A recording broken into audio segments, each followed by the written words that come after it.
Hey everybody, and bright blessings. Lady Leeanna here with another edition of Tarot Card Lessons Made Easy.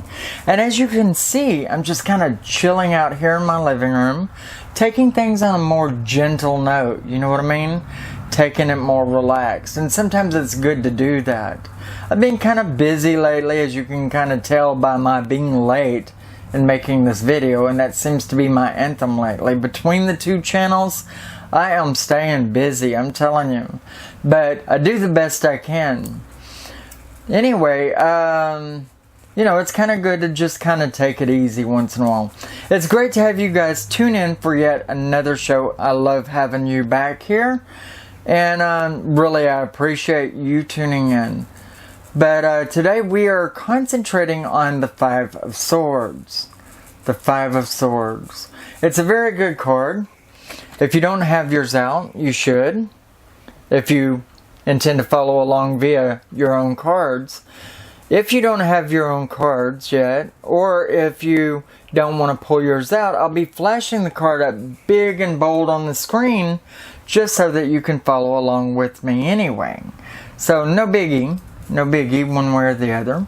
So let's start with the symbols on this card at first, and then we'll go into the upright meaning as well as the upside down meaning. Alright, first off, we have very stormy looking skies, and that kind of entails the same thing that you would think it does. It means trouble is ahead, or trouble is there, and it shows that it's going to be a pretty big ordeal one way or the other.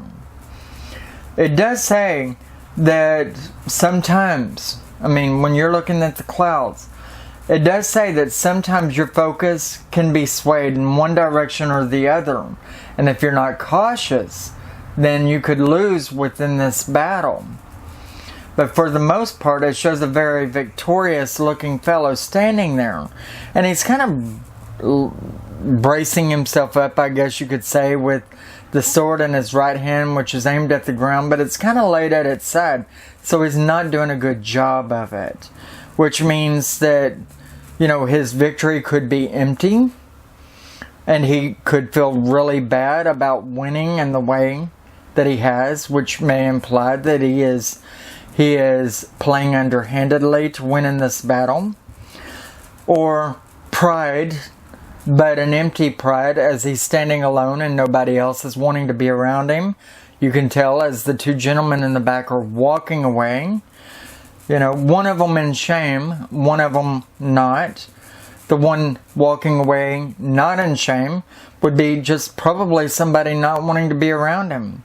The one walking around in shame may be the one that he's victorized over and they're ashamed of losing.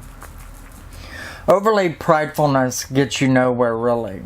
And there's a kind of a arrogancy and a cockiness within this card and the guy that has won a representation of the subject or whoever the subject may be asking about. It shows one sword in the right hand and the points down, bracing himself up on the ground, but just kind of rickety-like, which means his stability is about pretty fragile, so, you know, not very stable at all, really. So an unstable victory could mean also that the enemy would come back trying to get you again. In the swords that are resting in the left hand and point up, there are two. The number 2 represents, symbolically speaking, battle, fights. And you can see all in this card, battle and fights, okay? But he's holding the 2 swords up, which means he has victorized. He's battled over probably multiple enemies or a big situation, and he's standing alone now. Other people may not like him very much after this particular battle because he may victorize playing as a one-man team, not counting everybody else in, or even contradicting what other people that are trying to work with him are doing. So, a big problem. Could be a big problem for him. He has 2 swords that are laying on the ground. And that would mean you may incur some loss to be able to win in the way that you will. And that goes kind of like with what I was saying about sacrificing friendships, overplaying everybody else, upstaging them to get where you want to be, to stand out, being too overly prideful. But it's saying that you may have to leave something behind to get or attain what is wanted. You may have to leave behind friendships to get where you need to be. You may lose friendships on your road up to the top because you're overly prideful. But it says victory, triumph, and conquest. Victory, fear of a dominant enemy, although you will win. It says trying too hard to get what is wanted and not going about things in the right way sometimes. It shows being cocky, arrogant, can lead to many, many problems or troubles.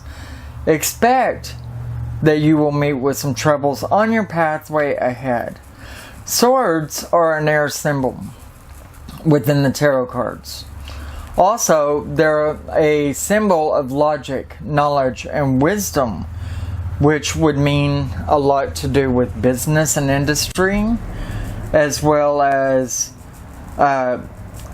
gossip, where when you're confronted on it, then you will end up in a bad place with the people that you're gossiping about, or gossiping that you are doing that will be found out. Now, in the upside down position, you have failure, degradation, fear of lack, being hoarding, unsharing, and ungiving, egotistically stupid, making bad choices but thinking always that you're making the right choice, walking away from everybody that cares about you for your own selfish needs, or to get where you want to be, undermining everybody else. Losing within a battle, letting other people play up on you. It shows losing a job, letting the world play over you, and debtors get the better of you. Falling into bad debt can mean your debts would lead you to imprisonment. Well, this has been Lady Leeanna with another edition of Tarot Card Lessons Made Easy, and I hope that I've been of a help to you within this card. Please tune in with another edition of Tarot Card Lessons Made Easy, and subscribe, rate, and comment if you will to help the channel move along.